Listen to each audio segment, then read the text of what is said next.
Il a commencé par le FC Étampes, en passant par Clermont Foot où il a signé son premier contrat pro en 2010. Ensuite, Aston Villa, Kayserispor, le Stade Rennais, Montpellier, Panathinaikos, Batia, entre autres. Il sait bien Yacouba Sylla, ex-capitaine des Aigles du Mali. Yacouba, c'est aussi l'homme aux 36 sélections avec le Mali. Avant de mouiller le maillot pour le Mali, il a été international français avec l'équipe Espoir. Alors, pourquoi le choix du Mali? Qu'est-ce qui a motivé ce choix?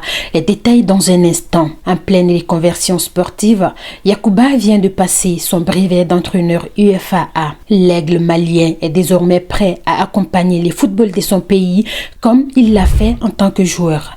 Et oui, vous l'avez compris, l'expat du jour est bien Yacouba Sylla. Voilà, j'ai 4 défenseurs.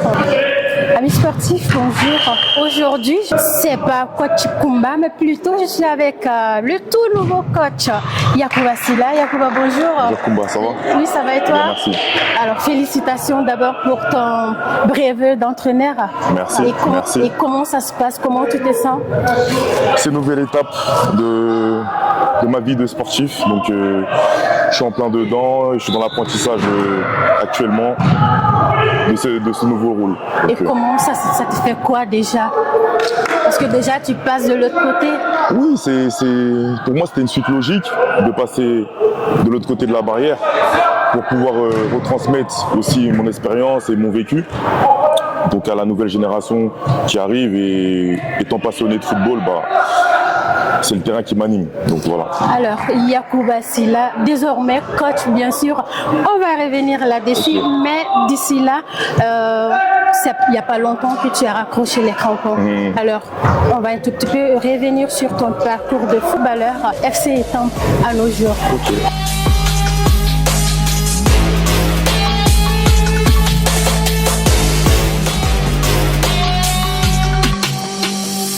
Ça fait pas longtemps que j'ai raccroché les crampons, donc désormais voilà, je me tourne vers autre chose en rapport avec le football. Donc j'ai commencé ma carrière du côté du FC Étampes, ma ville de naissance.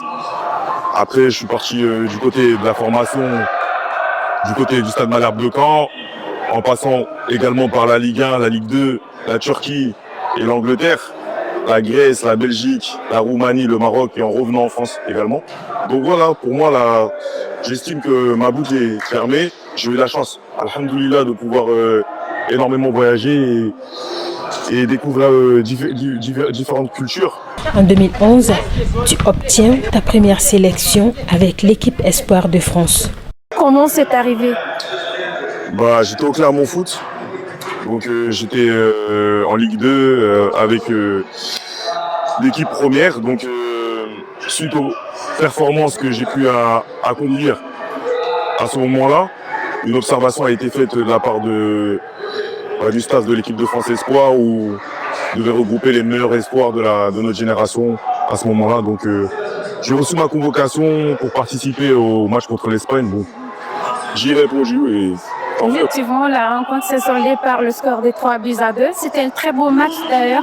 Ensuite, en 2014, tu as été appelé chez les Aigles du Mali. C'était tout ce que je voulais. Moi, aller jouer pour l'équipe nationale du Mali, c'était tout ce que je voulais. Les matchs, ils passaient sur Eurosport, il y avait la CAN. Je voyais les Seydou Keita, nos anciens, les polices jouer. Moi, je voulais être comme eux. D'accord. Tout simplement. Yacouba, avec les Aigles du Mali, tu as mouillé le maillot. Parle-nous un tout petit peu de ce parcours avec les Aigles. Tu as participé à combien de CAN et comment ça a été? C'était toujours avec réelle passion, réel amour et surtout dévouement de rejoindre la patrie et surtout mes frères. Que j'étais très heureux de revoir à chaque fois. Et aussi, j'avais l'objectif aussi de mettre ma trace aussi dans le football malien, que ce soit collectivement, que ce soit individuellement. J'ai pu participer à 2 CAN. Donc c'est là qu'on a pu aussi se rencontrer aussi. Donc voilà. Pour moi, c'était une expérience très enrichissante avec le Mali, que j'échangerai avec rien d'autre. Et tu es capitaine? Ouais, j'étais capitaine, oui. Pour moi, on est tous des capitaines. Le brassard, c'est que anecdotique. On est tous des leaders à notre position sur le terrain. Certes, j'avais le brassard, Mais j'avais des aînés que je respectais énormément. Et ça, c'est plus important que tout. Ok, rappelle-moi un tout petit peu ta génération, c'était avec qui et qui? Bah, moi, j'ai commencé avec le boss, avec Seydou. Oui. Et il y avait Police aussi, Adama Tamboura, Soumaïla. Après, ensuite, voilà, il y a une génération qui est un peu... Il y avait les Drissa Diakité. Après, il y avait les ambinationaux. Il y avait Sambou, Mustapha, Ousmane Koulibaly, Oumar Sissoko. Et j'en passe et j'en passe. Et après, j'ai pu connaître la nouvelle génération, les Ibn Bissouma, les Amari, les Chico Doumbia, les Neus Traoré, et les Moussa Genebou, tout ça. Et les Haïdara, j'ai pu jouer ces trois générations. Donc pour moi, c'est une richesse. Donc, Et si cette carrière était à refaire? Non, je ne changerai rien du tout. C'est la volonté d'Allah. Il m'a beaucoup donné et je dois être reconnaissant au jour d'aujourd'hui. Quelles sont tes satisfactions déjà? Le fait d'avoir réalisé un rêve d'enfant, déjà premièrement de pouvoir être footballeur professionnel et d'être aujourd'hui en bonne santé, alhamdoulilah, et d'avoir aussi été joueur de l'équipe nationale du Mali. Ça, c'est l'une de mes plus grandes fiertés, d'avoir représenté le nom Silla, le nom de mon père. Et quels sont donc tes meilleurs souvenirs, surtout avec les aides du Mali, maintenant que tu as raccroché les crampons également, en termes footballistiques? Bah, moi, j'ai que retenir en fait, c'est que on est passé par diverses émotions. La joie des qualifications on va dire sur les derniers matchs, l'élimination au tirage au sort. 2015. En 2015, il y en a contre la Guinée. Je retiens tout. Personnellement, j'ai rien oublié. J'espère ne rien oublier.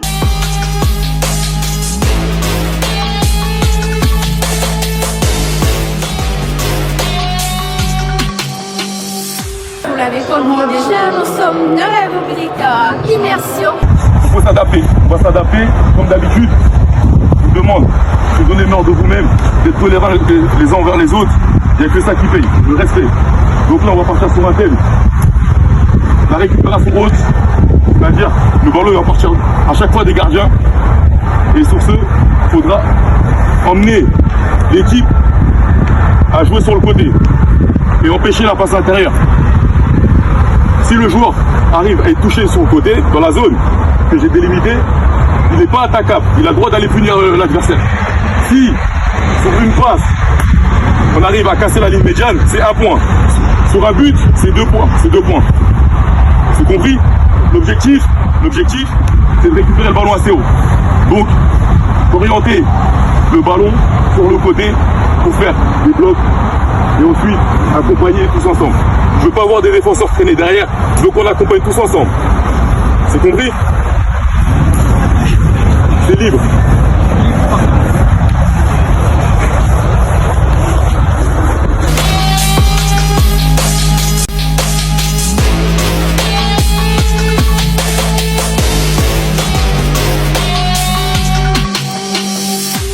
Alors Yacouba, maintenant tu t'es reconverti. Okay.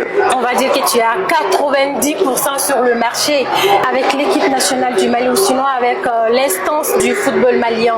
Comment ça se passe? Est-ce que tu es prêt à accompagner tes jeunes frères? Moi, je suis prêt. J'ai toujours été prêt à répondre à l'appel du Mali. Désormais, voilà, je me suis formalisé, formé.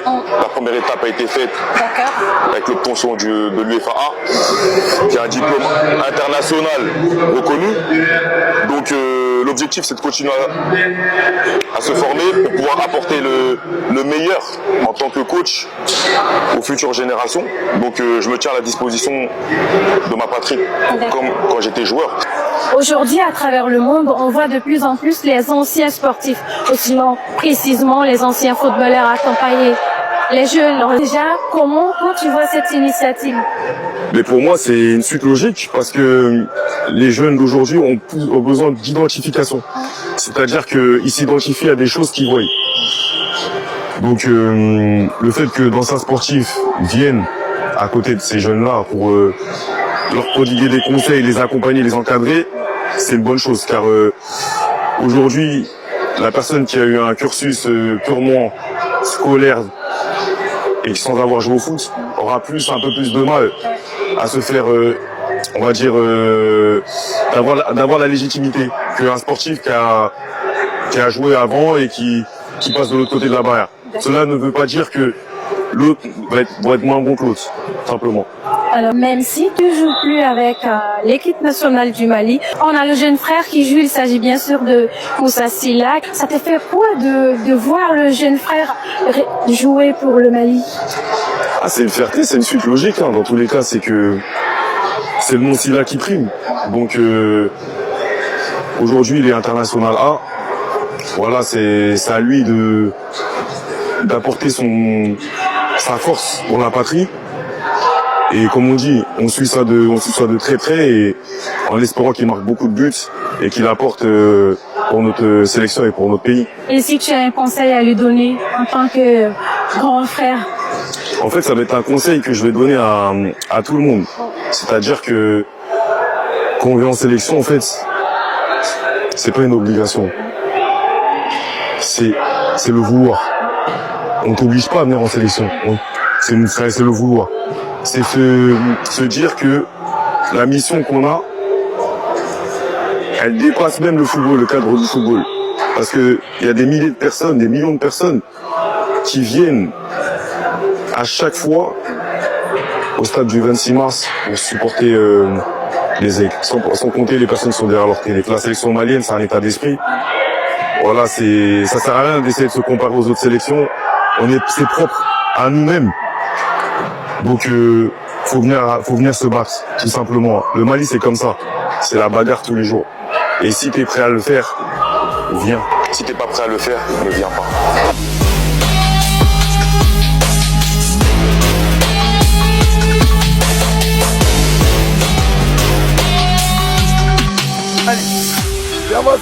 Tu dis des prières pour nous.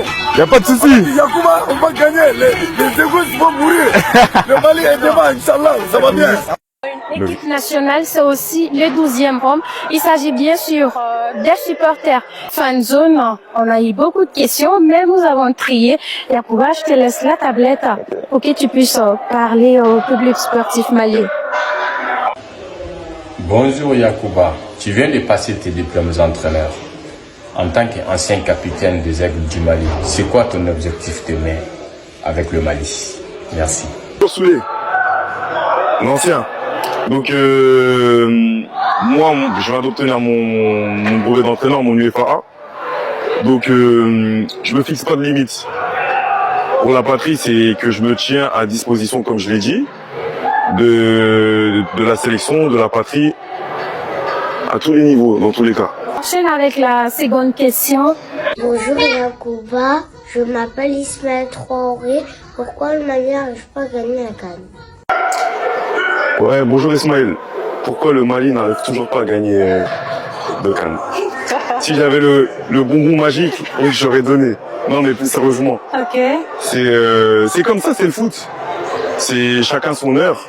Donc, le Mali a fait beaucoup d'efforts ces dernières années au niveau structurel, notamment avec Kabbalah et les infrastructures qui sont construites dans les différentes régions. Donc, en espérant que les prochaines années seront plus joyeuses pour le public malien, tout simplement. D'accord. Mais selon toi, qu'est-ce qui manque à l'équipe malienne? Qu'est-ce qu'il faut faire encore plus pour que vraiment on puisse aller au-delà?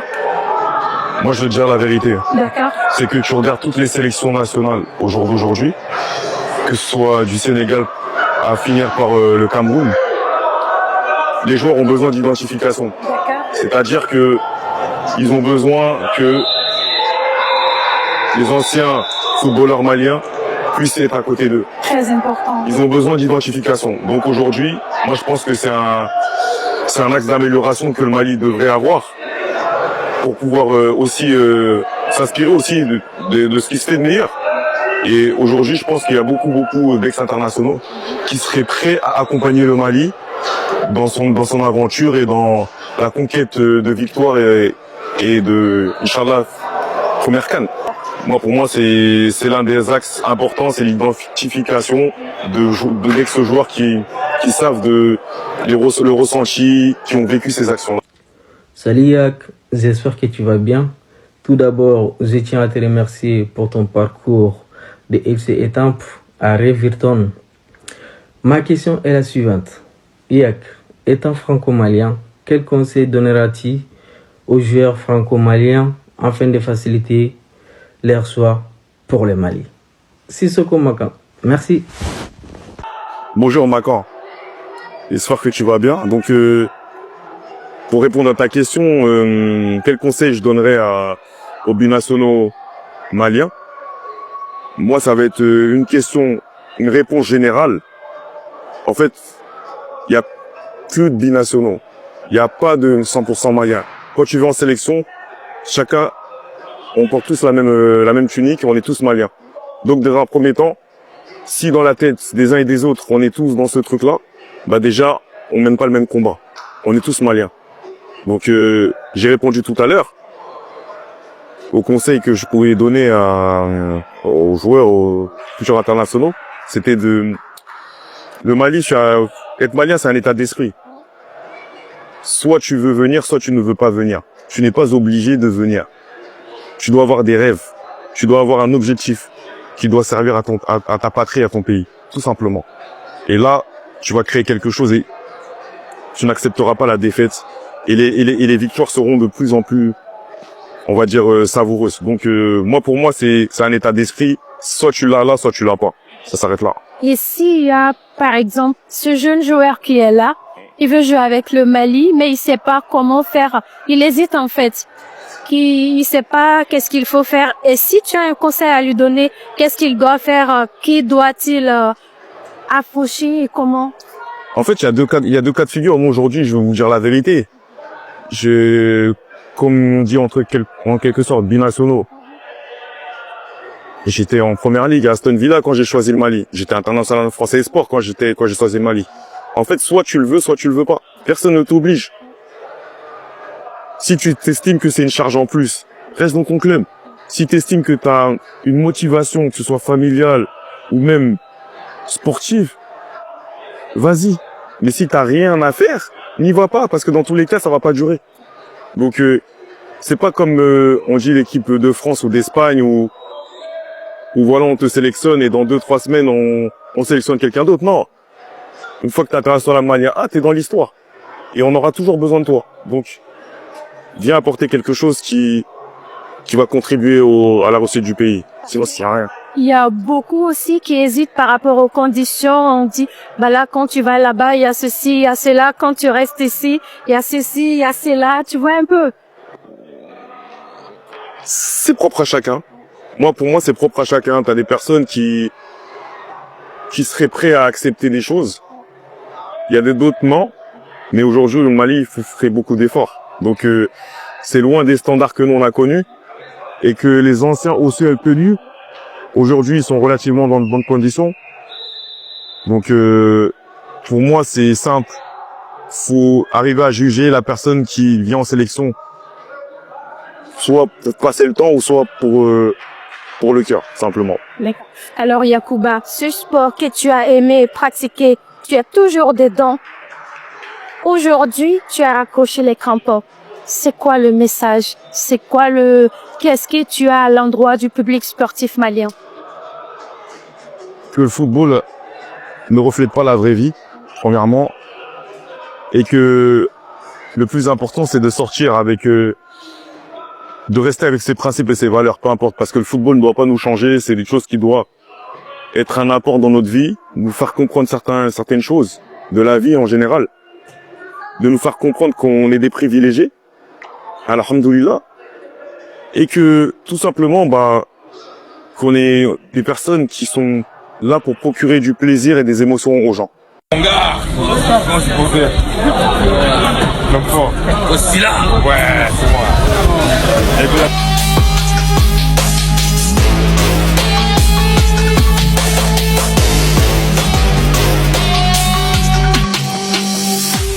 Amis sportifs, vous l'avez compris, aujourd'hui, il n'y aura pas de rubrique accès, tout simplement à jouer au les vidéos du jour, comme ça, que j'aime, dans le mois, il va pas voir Yacouba Silla à la tâche. Mais on ne va pas le laisser comme ça, Yacouba. Je suis un adepte de tout ce qui est simple et bien fait. Voilà, les amendements, les choses bien faites. Après, voilà, donc on mettra ça la prochaine fois.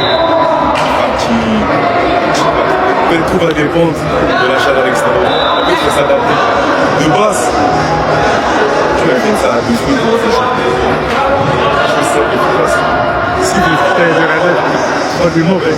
Voilà, mesdames et messieurs, merci. C'est donc la fin de cette émission. Merci de l'avoir suivi et à très bientôt.